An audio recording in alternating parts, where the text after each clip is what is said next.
I know the transition into digital capture from shooting film can be difficult for some folks, but please bear in mind that very few things in the digital portraiture world are more important than accurate exposures. You're going to need to get into control on the light values or illumination values of each one of the strobes on your set. Here's a portrait that's an excellent example of a properly exposed digital image that has all the detail in the highlight areas, the shadow areas, as well as a great looking mid-tone value that gives us not only all the tone and texture and color we're looking for, but it's a dream to print out on paper. Now, if you're watching this video and you don't see the highlight detail on your TV screen, or you don't see a good mid-tone value on your computer monitor, don't panic. You do have to realize, though, that the sample images that we show in this video were shot with the digital equipment you see on the set. Then they were reduced in resolution to fit into the video editing software. Then the video editing software compresses the video in order to fit on the DVD disc that you're watching. Every step of that reduces our image quality enough so it makes it kind of difficult for you to see all the details in the original photo file. But we have put a series of images from this DVD on ShootSmarter.com in a form right from the camera. We have the image that you just saw in the Info Center. Click on the Will Crockett section and you'll be able to download the original file from the camera. No retouching, no image manipulation at all. Also, for you folks who don't have a broadband connection and don't want to download a 3.5 meg file, I've taken the file, made it smaller, haven't done anything else to it. So, if you'd like, go ahead and download those files, open them up on your computer, take a good look at the highlight information, and let's take a closer look at that file to see not only its normal values, but what happens when we overexpose the image by 1/2 stop. It quickly loses its highlight detail and gives us a poor quality portrait. Here's that same image underexposed by 1 full stop. Notice it yields an image that's flat, dark, and dull.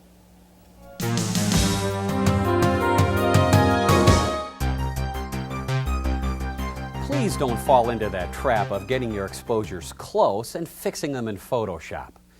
Poor exposures means poor image quality in the digital capture realm, and there's really no reason for it. Why would you want to waste all that time fixing files that you could have shot right in the first place? Here's my tip for you. Get in control of your exposures. Get yourself a handheld flash meter that you're comfortable with and the one that's accurate. Make the exposure corrections that you need before you press the shutter. You'll be very glad you did. Let me show you just how easy it is to get excellent exposures with your digital capture system. First, start with a premium quality digital readout flash meter. Spend the money to buy the meter that you really want to use and that you're comfortable with. You'll find that in my section of the Info Center at ShootSmarter.com, there's an article that presents ratings and features and even recommendations of the flash meters that I think are the best ones for photography.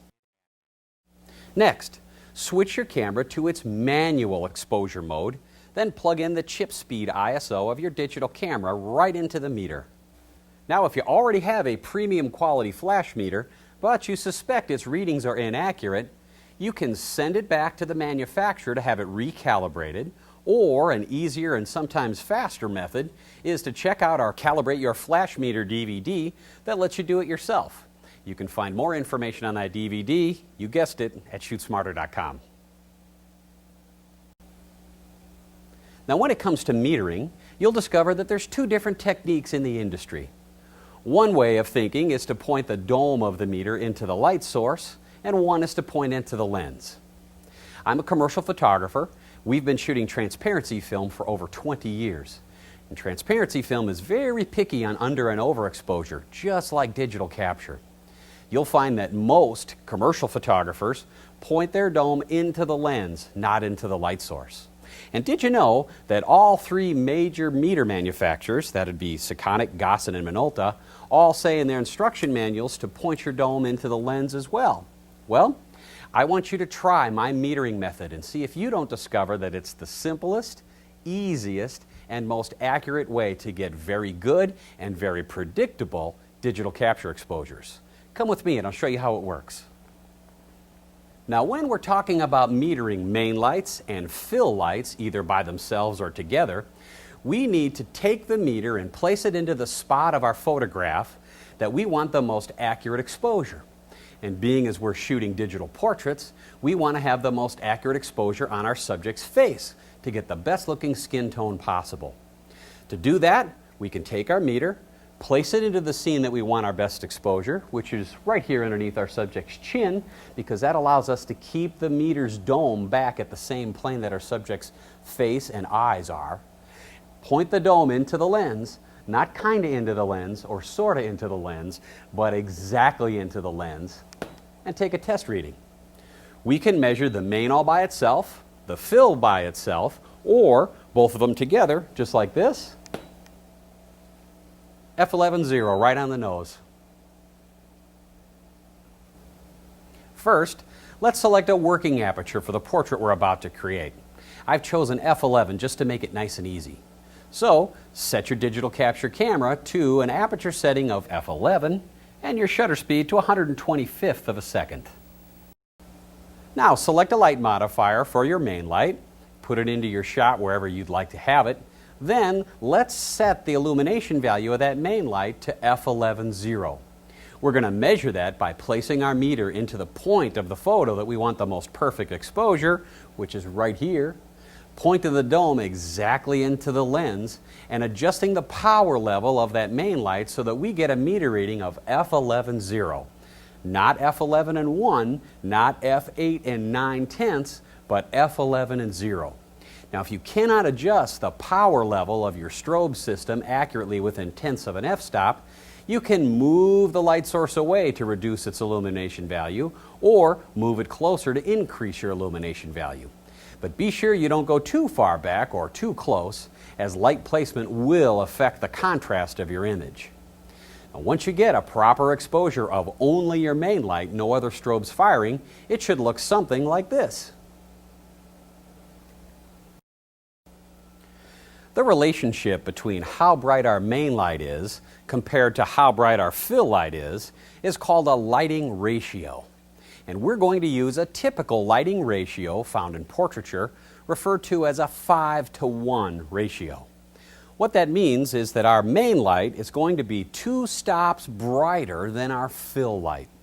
And being as we have our main light set to F11.0 and our camera's working aperture set to F11.0, we know that our fill light needs to provide illumination at F5.6.0.